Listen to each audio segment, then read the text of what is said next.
So hey guys, today we're going to do something a little bit different. Instead of doing like your normal, boring plugin videos, no one cares about those. Instead, we're going to take those Oreos I did an opening of like last episode or last plugin or whatever, and we're going to have a little bit more fun with them. So let's open them up right here, and yeah, there they are. Look delicious, don't they? Anyway, what we're going to do is we're going to take these Oreos, just take one of these like this, and just place it right there. We're going to try to stack them up.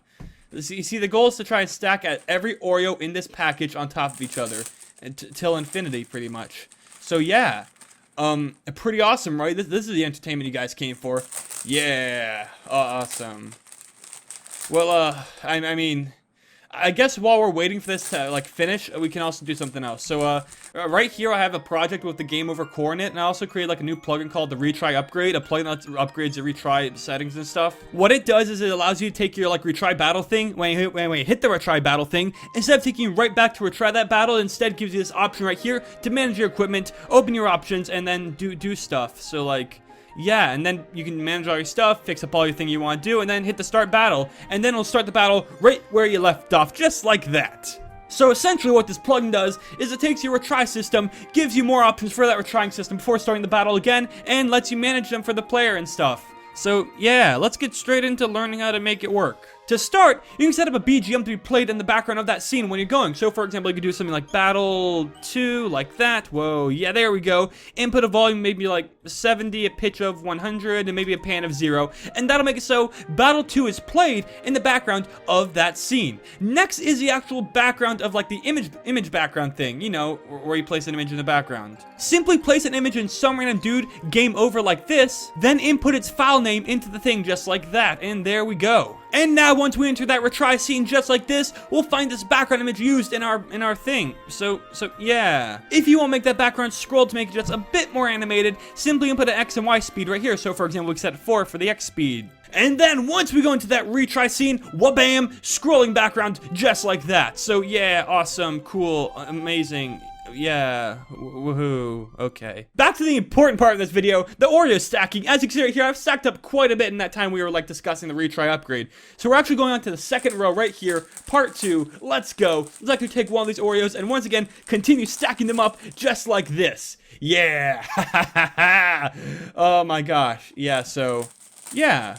Awesome. Back in the retry upgrade, you may be concerned about one thing, and that one thing is, what if you want to have more than just managing equipment or setting the options? And the answer is you can have all that, because this plugin allows you to customize every command on that command window just with all these. So yeah, let's get straight into how you can customize all of this. To start, you can customize a start command, which is going to be what says start battle. You can make say something else like just battle begin.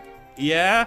You can also set up where it's going to be on the bottom or the top. I'd recommend the bottom, but you can stick it on the top of the command window if you choose to do so. Furthermore, you can also set whether or not the battle sound effects will play when you hit this start battle. You know, that thing that plays in the menu or the map, you can play it on here also. Finally, you can also set whether or not you want to pre-play the battle BGM. This is going to help with preloading and stuff, and it also makes it so it plays on the right time and stuff. But if you have like preload or core, or just you don't want to do it, you can set this a false. So yeah. Anyway, getting into the important stuff is the commands. As you can see, there's a bunch of commands listed, and as you can imagine, each command lets you customize what command appears in that command window. So for example, command 1, its text is set to manage equipment, its set actor is set to true, meaning that when you hit this command, you're going to have to choose an actor before going on to that next scene. Its JavaScript evaluation uses the scene manager.push to push the scene equipment just like this, and its condition determining whether or not it's going to appear is set to true. So as you can see, for the equipment, it's going to have manage equipment, set actor true, and scene manager.push scene equipped. For the options, it's say open options,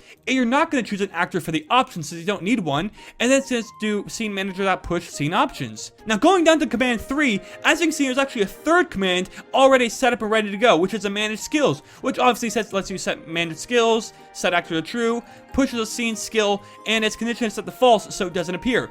But let's try setting its condition to true, just like that. Now, as you can see, when we go to the retry scene, manage skills is now right here as an option available, so you can now change your skills and stuff. Now you may be thinking, what's the point? You can't really do anything in the skill scene. But if you're using a plugin like Yanfi's skill learn system or something like that, where it actually uses the skill scene to manipulate various aspects for your actors, this may be helpful for, you know, changing that stuff before beginning a battle.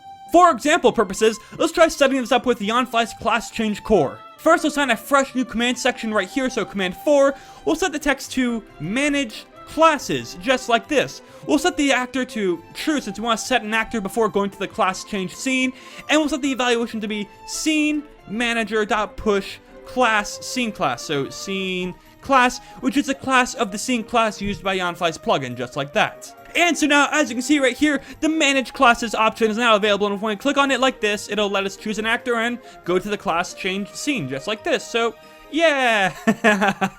So, yeah, that's it. That lets you do all the stuff you want. So now you can, like, manage your classes, skills, weapons, class, did I say that right? Equipment? I don't know. Let's just set up all this stuff before beginning a battle. Blah, blah, blah, blah, blah, blah.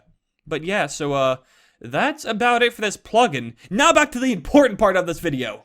So back here, we're like almost done with like stacking all of these Oreos. So like we got that huge stack. And in fact, we're gonna have to put the camera down for a bit because we just got a couple more to go. So let's just take them out of the package and make them easier because, you know, like stacking them with one hand is sort of like, you know, not great.